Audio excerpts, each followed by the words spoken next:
Hello friends, मैं आपका mentor AK Singh और आज फिर हम अपनी तैयारी यानी कि KVS, NVS, DSSB और UP का सुपर टेट की तैयारी कर रहे हैं। यानी कि हम अपने पुराने टॉपिक GS/GK और अवेयरनेस की तैयारी देख रहे हैं। अभी मेरा तबीयत ठीक है, यानी कि पहले जो मेरा गला खराब हो रहा था अब ठीक है मेरा, और आपके लिए मैंने वीडियो के जो रिलेटेड टॉपिक थे उसके अनुसार बना रहा हूँ। सिलेबस के अकॉर्डिंग हम चल रहे हैं, तो इस चीज़ को हम कंप्लीट करेंगे। आपको मैंने एक वीडियो बना कर दी थी, यानी कि किसकी दी थी, राजस्थान के PGT की। अगर आप उसकी तैयारी कर रहे हैं और तैयारी अच्छी तरह से कर रहे हैं तो आप अपनी तैयारी में लग जाएं, क्योंकि राजस्थान का पेपर होगा वो एक्सपेक्टेड माना जा रहा है अगस्त सितंबर के आसपास। तो अभी आपके पास बहुत सफिशेंट टाइम है, आप अपनी तैयारी करके चलें। और PGT में मैं सबसे यही कहूँगा कि पहले अपना सब्जेक्ट क्लियर करें, यानी कि अगर कोई सब्जेक्ट यानी हिस्ट्री का है तो हिस्ट्री क्लियर करें, पॉलिटिकल का है तो पॉलिटिकल क्लियर करें, क्योंकि जो PGT लेवल के एग्ज़ाम होते हैं वो अपने सब्जेक्ट से ही पास करे जा सकते हैं, ना कि जनरल पेपर से। तो इस चीज़ का ध्यान रखें। एक चीज़ और ध्यान दें कि जितने भी बच्चों ने CTET एग्ज़ाम दिया है, यानी कि CTET का एग्ज़ाम इस बार का दिया है, तो उनका डिजी लॉकर पर सर्टिफिकेट आ चुका है, पर डिजी लॉकर पर अभी CBSE शो नहीं कर रहा है। कुछ रीज़न है, उस वजह से मैं भी वीडियो आपको बनाकर नहीं दे पा रहा हूँ, क्योंकि जब मैंने देखा था और मेरे 2-3 स्टूडेंट थे, उन्होंने ये बताया था कि उनका CTET का CTET का जो रिज़ल्ट है वो शो नहीं कर रहा है, मार्कशीट शो नहीं कर रही है। तो स्टेबल होने में थोड़ा दिक्कत हो रही है। आप घबराएं ना, जिनका सर्टिफिकेट शो कर रहा है या फिर वो डाउनलोड कर पा रहे हैं तो वो अपना डाउनलोड कर लें। जिनका नहीं हो पा रहा है उनका सर्टिफिकेट कहीं नहीं जाएगा। CBSE छोटी मोटी संस्थान नहीं है कि आपका सर्टिफिकेट लेके भाग जाएगी। आप 10 साल बाद भी निकालेंगे, 5 साल बाद भी निकालेंगे, कभी भी निकालेंगे आपका सर्टिफिकेट मिलेगा। वो जो डिजी लॉकर के मेंटेनेंस विंग में होगा, थोड़ी बहुत मेंटेनेंस की वजह से दिक्कत आ रही होगी। तो चलिए अब हम समय व्यर्थ न करते हुए आज हम जो अपनी तैयारी कर रहे हैं उसे देखेंगे। चलिए शुरू करते हैं।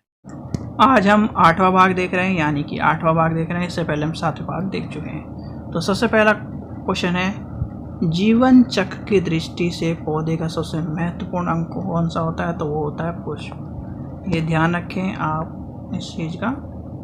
तो इसकी किसकी दृष्टि से, पौधे की दृष्टि से, तो सबसे पहला होता है पुष्प। देखते हैं, नेक्स्ट देखते हैं, WBC यानी सफ़ेद रक्त कण का मुख्य कार्य क्या होता है, रोग प्रतिरोध क्षमता को धारण करना है। एक चीज़ देखी होगी आपने, आपके फेस पर पिंपल निकलते हैं, छोटे छोटे जो पिंपल होते हैं, आप उन्हें फोड़ते हैं और उसमें से वाइट सी चीज़ निकलती है, तो वो ही एक तरह से वाइट ब्लड सेल, यानी कि हमारे जो वाइट जितनी भी गंदगी होती है उससे हमें बचाने का काम करते हैं वाइट ब्लड सेल। आगे देखते हैं राजस्थान के लिए। राजस्थान का जो मैं बताया था, राजस्थान की जो तैयारी कर रहे हैं उनके लिए एक क्वेश्चन है, यहाँ से देख लीजिए। राजस्थान में तांबे का विशाल भंडार किस क्षेत्र में स्थित है, तो खेतड़ी क्षेत्र में। इम्पोर्टेंट लगा लीजिए राजस्थान वालों के लिए, जो राजस्थान की तैयारी कर रहे हैं तो उनके लिए इम्पोर्टेंट है। आगे देखते हैं, पत्तियों के दो मुख्य कार्य क्या होते हैं, प्रकाश संश्लेषण और वस्तीकरण। एक तरह से ये फोटोसिंथेसिस वाली बात है। चलिए आगे चलते हैं हम। डॉक्टर, चित्रकार और शिल्पकार आदि द्वारा उपयोग किए जाने वाले लोकप्रिय नाम क्या है, तो वो आपको पता होगा, प्लास्टर ऑफ पेरिस। अगर किसी का आपके घर में हाथ में फ्रैक्चर या क्या नाम, हाथ में कुछ भी होगा, तो आप कितने देखा होगा डॉक्टर उस पे प्लास्टर करता है, तो वो होगा प्लास्टर ऑफ पेरिस की वजह से ही होता है। तो प्लास्टर ऑफ पेरिस की जो कोटिंग होती है या एक तरह से प्लास्टर ऑफ पेरिस होती है। चलिए आगे देखते समय व्यर्थ न करते हम। सोने के आभूषण बनाते समय कौन सी धातु मिलाई जाती है या फिर एक तरह से मिक्सचर किया जाता है? तो आपको सबको पता होगा कि तांबे का जो एक तरह से कलर होता है वो सोने जैसा ही होता है, तो वो इसलिए उसे मिलाया जाता है। मिलाने को तो उसकी हार्डनेस और बहुत सी चीज़ों के लिए मिलाया जाता है, क्योंकि आपने देखा होगा 24 कैरेट गोल्ड का नाम आपने सुना होगा। 24 कैरेट गोल्ड नाम 24 कैरेट गोल्ड होता है, पर अगर आप 24 कैरेट गोल्ड लेंगे तो बहुत ही सॉफ्ट होता है वो, इसलिए 23 कैरेट 22 कैरेट जितना आप उसके कैरेट को नीचे लेके चले जाएंगे उसकी मतलब एक तरह से सुंदरता या फिर उसकी शाइनिंग बढ़ती चल जाएगी और वो हार्ड होता चल जाएगा, क्योंकि 24 कैरेट गोल्ड अब प्योर गोल्ड माना जाता है। प्योर गोल्ड इतना सॉफ्ट होता है जो उसे दबाना बहुत आसान होता है, एक तरह से हार्डनेस नहीं होती उसमें, तो इसलिए इस चीज़ का ध्यान रखा जाता है। इस चीज़ के लिए उसमें बहुत से चीज़ें मिलाई जाती है, इस चीज़ को ध्यान रखें। आगे देखते हैं, नेक्स्ट क्वेश्चन देखते हैं।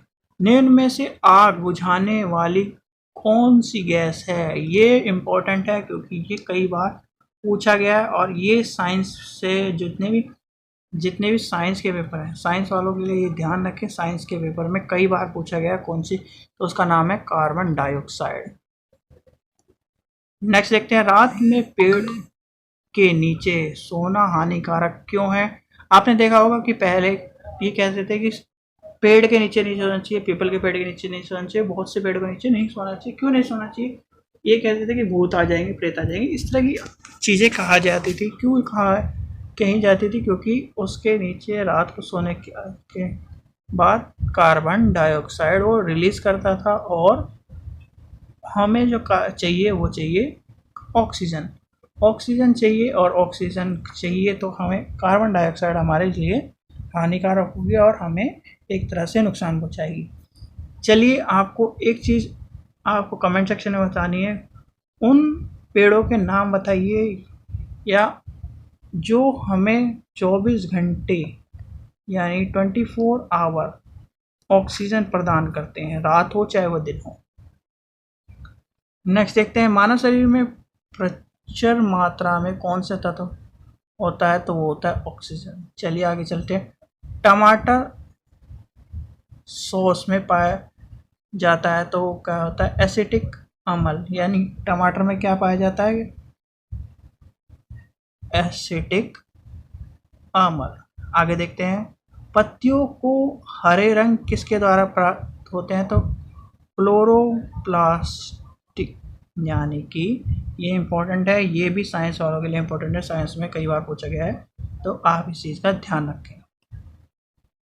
नेक्स्ट देखते हैं, राष्ट्रीय पर्यावरण अभियांत्रिकरण संस्थान कहाँ पर स्थित है? तो ये नागपुर में स्थित है, ये भी इम्पोर्टेंट है, कई बार पूछा गया है। यूपी के पेपर में 1-2 बार पूछा भी गया है, क्योंकि अगर आपने यूपी के पेपर ज़्यादातर पेपर दिए होंगे तो इसमें ये कई बार पूछा गया है कहाँ पर स्थित है, तो इस चीज़। नेक्स्ट देखते हैं क्वेश्चन क्या है, भूरी क्रांति किससे संबंधित है? उर्वरक के उत्पादन से संबंधित है, ये इम्पोर्टेंट लगा लीजिए। अभी आप नीचे देखेंगे सारी क्रांति मैंने क्योंकि इससे रिलेटेड क्रांतियों से रिलेटेड कई बार क्वेश्चन आ चुके हैं, तो क्रांति में जब मैंने इस पेपर को से क्वेश्चन मतलब जिस पेपर से मैंने क्वेश्चन उठाया वहाँ पे क्रांति वाला वर्ड देखा, तो मैंने फिर सारी क्रांति को नीचे लिख दिया है और आपको लिए आसानी हो गई है। तो आगे चलते हैं हम। भारत का कौन सा राज्य एशिया की अंडों की टोकरी के नाम से जाना जाता है? इम्पोर्टेंट है, मोस्ट इम्पोर्टेंट है, यूपी के पेपर के लिए इम्पोर्टेंट है। यूपी, क्योंकि इस तरह के क्वेश्चन ज़्यादातर यूपी में पूछे जाते हैं, तो आपको पता होना चाहिए क्या कौन सा है। आंध्र प्रदेश। भारतीय पशु चिकित्सक अनुसंधान कहाँ स्थित है? तो वो है बरेली, यूपी के लिए इम्पोर्टेंट, बिल्कुल इम्पोर्टेंट, कई बार पूछा गया, यानी कि अगर 100 पेपर हुए हैं यूपी के तो उसमें से 70 में पूछा ही गया है। चलिए आगे देखते हैं, लाल क्रांति किससे संबंधित? तो मांस से संबंधित है, यानी मांस उत्पादन से संबंधित है। अब हम जिसके लिए यानी कि ऊपर की जो हमने क्रांति देखी थी जिससे रिलेटेड मैं आपको बता रहा था, तो आपको ये पता होना चाहिए किससे संबंधित कौन सी क्रांति है, और इससे संबंधित आपको एक क्वेश्चन ज़्यादातर मिल जाता है। साइंस वालों के लिए जनरल पेपर में मिल जाता है, और जो आर्ट्स वाले हैं, यानी कि हमारे आर्ट्स वाले स्टूडेंट हैं, ह्यूमैनिटीज़ वाले स्टूडेंट हैं, उनके लिए जनरल पेपर में मिल जाता है और नॉर्मल यानी उनके सब्जेक्ट पेपर में मिल जाता है। तो चलिए क्रांति यहाँ देखते हैं, क्रांति इम्पोर्टेंट कौन सी है। हरित क्रांति खाद्यान्न से रिलेटेड है, अगर आपसे पूछा है तो हरित क्रांति किससे रिलेटेड है। और एक चीज़ और बात मुझे बताइए कमेंट सेक्शन में, हरित क्रांति के जो फाउंडर है या जनक है वो कौन है, आप उसे कमेंट सेक्शन में ज़रूर बताइए। श्वेत क्रांति किससे संबंधित, श्वेत क्रांति आपको पता है श्वेत किससे है, दूध से संबंधित। पीली क्रांति तो है दलहन से इम्पोर्टेंट है। नीली क्रांति मत्स्य से इम्पोर्टेंट है। गुलाबी क्रांति झींगे से इम्पोर्टेंट है। काली क्रांति पेट्रोलियम से इम्पोर्टेंट है। लाल क्रांति अभी ऊपर पढ़ा हमने टमाटर या मांस से इम्पोर्टेंट है। रजत क्रांति फार्मिंग अंडे यानी एग से इम्पोर्टेंट है। भूरी क्रांति खाद्य संस्करण से इम्पोर्टेंट है। बादामी क्रांति मसाले उत्पादन से। आगे देखते हैं, स्लेटी क्रांति यानी सीमेंट की बात हो रही है तो सीमेंट से। गोल क्रांति आलू से संबंधित है और इंद्रधनुष सभी कृषि उत्पादन से।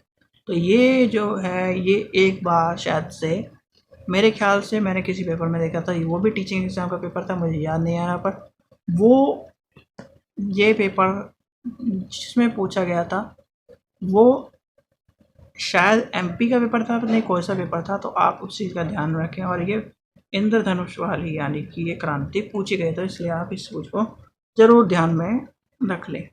ठीक है बच्चों, आपको मैंने क्रांति और ये सब चीज़ें बता दी जो एक नंबर में पूछी जाती। एक चीज़ और, आप सीटेट के जो सर्टिफिकेट है उसको लेके परेशान ना हो, मैंने आपको बता दिया है। मेंटेनेंस या क्या नाम डिजी लॉकर के में कुछ ना कुछ तो दिक्कत आई होगी, इसलिए सीबीएसई का वहाँ पर नाम नहीं आ रहा है, तो आप उस चीज़ को लेकर परेशान ना हो। आ जाएगा 10 दिन बाद 5 दिन बाद, जैसे ही आता है मैं आपको वीडियो बनाकर अलर्ट कर दूंगा और आप अपना सर्टिफिकेट डाउनलोड कर दें। पर ये है कि सीटेट का सर्टिफिकेट इस बार का आ चुका है, ठीक है, पर सीबीएसई उसमें शो नहीं कर रहा है, इसलिए वो डाउनलोड नहीं कर पा रहे हैं बच्चे। पहले इस तरह का था कि सीबीएसई का जो सर्टिफिकेट आ गया था यानी कि बच्चे पास थे, उनका सर्टिफिकेट शो नहीं होता या डाउनलोड नहीं कर पा रहे थे।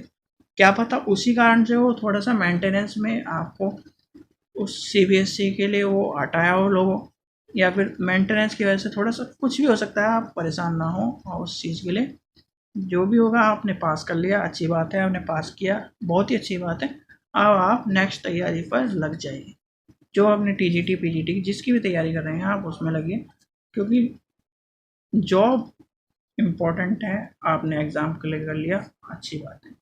ठीक है बच्चों, आशा करता हूँ आपको वीडियो पसंद आई तो लाइक करें, शेयर करें और चैनल को सब्सक्राइब करें। मिलते हैं हम नेक्स्ट वीडियो में।